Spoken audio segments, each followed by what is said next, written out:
So could you state for us your name and tell us a little bit about how you came to UAMS? I'm Chelsey Smith,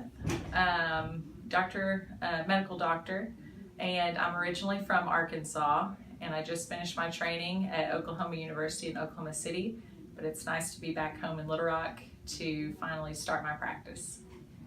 And what is your background as far as, do you have a background in dealing with rare vascular anomalies, or what is your background? I have a small background in my training in dealing with vascular anomalies, pretty much in the pediatric population, but that was primarily the reason that I came back to UAMS, was to study under Dr. Sun so that I could learn the adult side of vascular anomalies.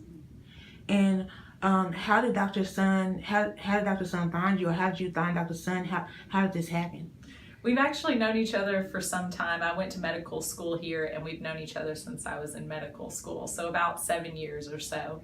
And initially I was interested in treating head and neck cancer, and when he heard, actually my mentor is one of his good friends, when he heard through my mentor that I was interested in that, he said, well, I wonder if she'd be interested in learning vascular anomalies, because the two are very similar in the surgeries, not necessarily in the other treatments, but the type of surgery that we do. And so we talked a long time, we phoned each other, we saw each other at meetings, and I really wanted to come back to Arkansas and set up my practice here, and so it really was just a blessing.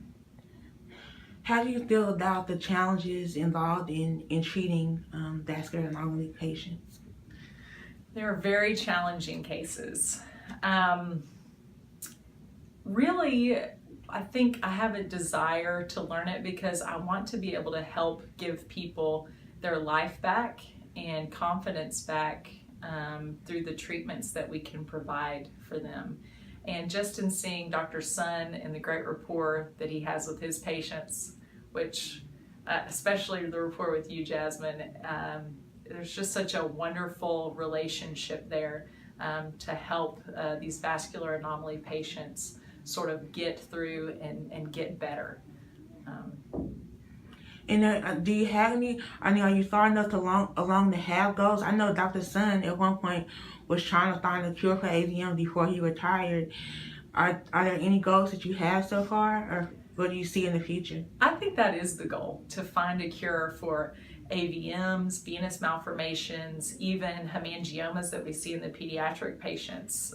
That's the end result. We want to see people to be able to, we not only treat them, but be able to resolve their problems.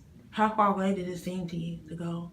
I think it's within grasp. I think it could happen within my lifetime, maybe not in the next few years, but hopefully over the next 20 to 30 years. And that's the other really wonderful thing about UAMS.